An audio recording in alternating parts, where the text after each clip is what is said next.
Trilok Pathania, ward number 2 Dharampur से। अच्छा sir, क्या लगता है किसकी सरकार जो है सत्ता में आ रही है? सेंटर में भी बीजेपी सरकार अपनी बनने जा रही है, 400 प्लस सीट लेके। और जो उपचुनाव धर्मशाला में हो रहे हैं, ये हम बहुत अच्छे मार्जिन से जीत रहे हैं इसमें। अच्छा, कांग्रेस कहती है कि जो भारतीय जनता पार्टी है वो धनबल से जो है राजनीति कर रही है, इस पर क्या कहना चाहेंगे आप? वो तो आरोप प्रत्यारोप लगते रहते हैं, ये तो इनका आरोप लगाना इनका पुरानी आदत है। वैसे धनबल का कोई प्रयोग नहीं हो रहा। धनबल जो सिटिंग सरकार बैठी हुई है, ये धनबल और बहुबल का प्रयोग कर रही है। सर, कांग्रेस ये भी कहती है कि जो भाजपा है उन्होंने देश में जो है वो रोजगार देने की बात कही थी, लेकिन रोजगार जो है उस तरह से धरातल पर नहीं उतरा है, तो क्या लगता है आपको? इनकी आंखें बंद है, इनको दिखाई नहीं दे रहा है कि जो रोजगार भाजपा सरकार ने दिए हुए हैं ना, जो आगे भी देने वाली है, पर इनकी आंखें बंद है, इनको दिखाई नहीं दे रहा। चश्मा जो इनका ना, ये ब्लैक चश्मा, काला चश्मा पहन रखा है इन्होंने, इनको कुछ दिखाई नहीं दे रहा है। ये रोप के अलावा, प्रत्यारोप के अलावा कुछ नहीं कर सकते। सर, धर्मशाला में क्या लगता है आपको, किस तरह से कंपटीशन जो है वो आप देख रहे हैं? नहीं, कोई कंपटीशन है ही नहीं, तो अब हम बहुत आसानी से चुनाव जीत रहे हैं। ये तो इनके बुखलाहट जो है वो बता रही है, बाकी चुनाव बहुत आसानी से जीत रहे हैं, बहुत अच्छे मार्जिन से जीत रहे हैं। माई सेल्फ मलकीत सिंह, और मैं धर्मकोट वार्ड नंबर 2 का रहने वाला हूँ। अच्छा सर, एक दिन शेष रह गया है इलेक्शंस के लिए, क्या लगता है किसकी सरकार जो है वो सत्ता में आ रही है? सरकार तो तय है, ये जो भारतीय जनता पार्टी की सरकार जो है वो केंद्र में और हिमाचल प्रदेश में भी आने वाली है, ये मैं अपने विश्वास के साथ कह सकता हूँ। जी सर, क्या लगता है क्या काम जो है वो सरकार ने ऐसे किए हैं जिनको जो जिस तरीके से जो है वो इस बार फिर से 2024 में अपनी सरकार जो है वो बनाने वाली है भारतीय जनता पार्टी? पहली बात है कि जो नरेंद्र मोदी जो हमारा शीर्ष नेतृत्व है, उन्होंने इतने अच्छे काम गरीबों के लिए, पिछड़ा वर्ग के लिए, दलितों के लिए, और एक जो छोटा वर्ग होता है पूरे देश में, उनके लिए इतनी अच्छी नीतियां बनाई हैं जो उनके लिए इतनी लाभान्वित हुई हैं, जिससे देश के लोग ये चाहते हैं कि फिर से भाजपा जो है वो इस भारत में पूरी तरीके से आए। तो सर, सबसे पहले आपका नाम और कहाँ पे? जी, मेरा नाम दिनेश कुमार, मैं धर्मशाला का निवासी हूँ। सर, बात करें तो क्या लगता है आपको कि कौन सी सरकार जो है वो सत्ता में आ रही है? देखिए, सरकार की बात करें तो हम अगर सेंटर की बात करते तो पिछले 10 साल से लगातार मोदी सरकार आती रही है और लगातार जुमलेबाजी करते आ रही है। आप देख सकते हो, उन्होंने शुरुआत में ही कहा था कि 2 करोड़ युवाओं को रोजगार देंगे, लेकिन धरातल पे आज तक ऐसा देखने को नहीं मिल पाया है। और अभी भाजपा जो है वो 400 पार का नारा दे रही है, लेकिन किस पेस पे दे रही है ये मुझे आज तक पता नहीं चल पा रहा है। क्योंकि आप उनको पुलवामा जब अटैक हुआ था, वहाँ पे 300 किलो RDX जो वो बॉर्डर के अंदर आ गई, उसका उनको पता नहीं लग पा रहा है कि वो कहाँ से आई है। लेकिन उनको इतना पता है कि भाजपा आज 400 सीटें जो वो लेके आ रही है। तो मैं सबसे बड़ी बात तो ये कहता हूँ कि आप पहले युवाओं को रोजगार तो दीजिए, फिर आप 400 पार की बात कीजिए। सर, लेकिन भाजपा कहती है कि धारा 370 उन्होंने हटाई है, राम मंदिर उन्होंने बनाया है। नहीं जी, आप ऐसा, भाजपा एक भ्रमित कर रही है लोगों को। सिर्फ आप को अगर पूरी जानकारी होगी तो धारा 370 का जो है वो बी पार्ट जो है वो उसको हटाया गया है। क्योंकि उसमें जो क्या है, उसमें जो बाहर के लोग हैं वो ज़मीन खरीद सकते हैं। जैसे अंबानी अंडानी ने वहाँ पे ज़मीन खरीदी और वहाँ पे इंजन ऑयल और जो इलेक्ट्रिकल गाड़ियाँ आ रही है उसके लिए उसका यूज हो रहा है। तो वो तो स्पष्ट तौर पे दिख रहा है कि वो अपने यूज़ के लिए धारा 370 का ही हटाई उन्होंने, बी पार्ट जो है वो हटाया, और आज अपने जो चहीते लोग हैं उनको उसका फ़ायदा दे रहे हैं।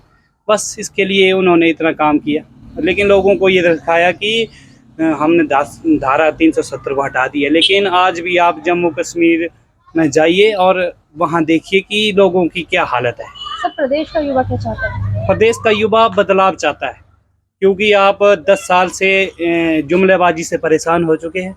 और आप देख सकते हैं कि आज भी डिस्ट्रिक्ट लाइब्रेरी यहाँ नियर बाई है, कई लाइब्रेरियाँ प्राइवेट खुली हुई है और आप 10 साल से रोजगार की बात नहीं कर रहे हो।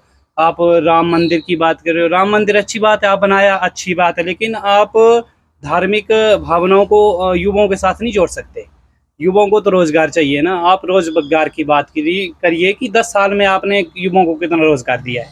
तो इस मुद्दे से मैं उनको यही बताना चाहता हूँ कि आप अगर युवाओं को 10 साल में रोजगार नहीं दे पाए हो तो आपकी सरकार किस बेस पे आएगी। अरुण धीमान, श्यामनगर धर्मशाला। सर क्या लगता है कौन सरकार जो है इस बार बना रहा है? सरकार बनाने की तो बात नहीं है, सरकार तो कांग्रेस की है और कांग्रेस की रहेगी। इस सरकार को जाने नहीं जाने का कोई खतरा नहीं है सरकार को। सर देखा जा रहा है कि जो भाजपा है वो कांग्रेस को घेरती है बार बार कि जो आपदा राहत कोष को लेकर बात हो, चाहे क्योंकि प्रधानमंत्री मोदी जो है यहाँ पर कुछ समय पहले आए थे तो उन्होंने कहा कि जो हमने पैकेज भेजा था उसका जो दुरुपयोग हुआ है और 1500 की बात को जो है वो कहीं ना कहीं जो है वो कांग्रेस ने सही तरीके से जो है लागू नहीं किया है। इसको लेकर क्या कहती है जनता? ये तो पहला तो क्वेश्चन ये है कि जो आपदा राहत सेंटर से आई है वो तो हमारे मुख्यमंत्री का बयान है कि कोई राहत नहीं मिली है वहाँ से, और कोई ये सरकार ने, हिमाचल सरकार ने अपने लेवल पे ही 4500 करोड़ रुपए का बजट बनाया और लोगों को राहत दी है उसमें। तो केंद्र सरकार से तो कोई राहत नहीं मिली है, जैसे हमें पता लग रहा है सरकार के बयानों से। और दूसरी बात रही कांग्रेस की और भाजपा के आने की, तो भाजपा कैसे आएगी जब ऑलरेडी इतने एमएलए उनके पास हैं, और ये 6 का ऐसे तो नहीं है कि 6 के 6 भाजपा दी जाएगी। तो अभी तो लहर ऐसी बनी है कि 6 की 6 कांग्रेस ही आ रही है, और धर्मशाला में तो खासकर कांग्रेस आ रही है। इसमें तो समीकरण ऐसे बन चुके हैं अभी तक। मैं योलखंड से बिलोंग करने वाला हूँ। ठीक है, हमारा ट्रांसपोर्ट का काम है, गाड़ियों का टैक्सी टूक्सी चलाते हैं। आम आदमी भी गाड़ियाँ चला रहे हैं, तो जिसमें पुरानी गाड़ियाँ लोग चलाते हैं और अपना रोजगार चला के अपना पेट पाल रहे हैं। जिसमें छोटी छोटी गाड़ियाँ लगे, कोई बर्तन वाले बेचारे, कोई कुछ है।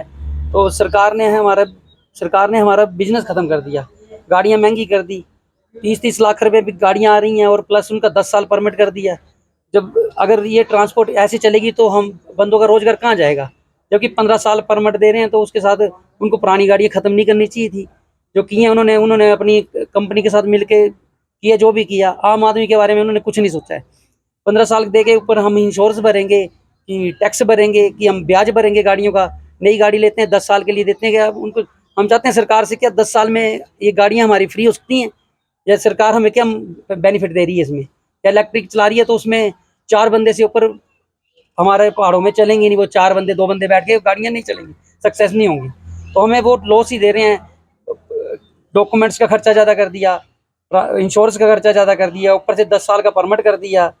तो सरकार ये हमारे को लॉस दे रही है कि प्रॉफिट दे रही है? तो क्या लगता है सर कौन आपकी समस्या का समाधान कर सकता है? हो सकता है कि बीजेपी ने नहीं किया तो शायद कांग्रेस करेगी, लगता है मैम। अगर होगा तो, करने ना लगे तो शायद वो भी ना करे, लेकिन हमें लगता है कि होप है कि वो करेगी। अच्छा। कि सोचेगी, गरीब आदमी के बारे में सोचेगी कि वाकई अगर कोई ट्रांसपोर्ट चल रहा है तो उनको चलाने के लिए टाइम चाहिए और गाड़ियों को आगे बढ़ावा दें ताकि वो चलें। हमारे खर्चे बढ़ गए हैं, पुलिस हमें तंग करती है। ठीक है, एक हम टैक्स दे रहे हैं, ऊपर से सरकार ने ऐसा किया कि पुलिस भी तंग करती है।